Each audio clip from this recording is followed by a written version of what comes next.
Welcome to the Slop Farm. Enjoy the video. In this video, I will explain how to change a fuse in your Ford Focus. First, you'll need to locate the fuse boxes. Your Ford Focus has two main fuse box locations. One is typically found under the hood, usually near the battery or on the driver's side. The second is inside the cabin, often behind the glove compartment or beneath the steering wheel. Consult your owner's manual for exact positions. Once you've found the fuse box, the next step is to identify the specific fuse that is blown.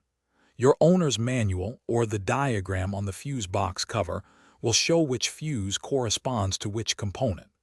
A blown fuse usually has a visible break in the wire inside, or it might appear discolored.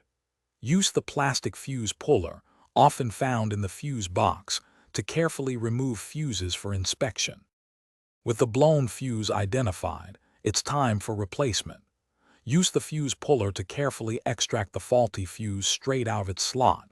It's crucial to replace it with a new fuse of the exact same amperage rating.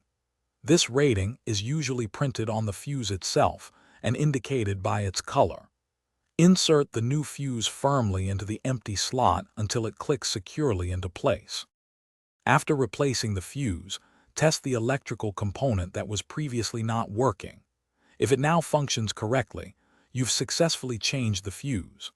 Remember to securely reattach any fuse box covers to protect the electrical system from dust and moisture.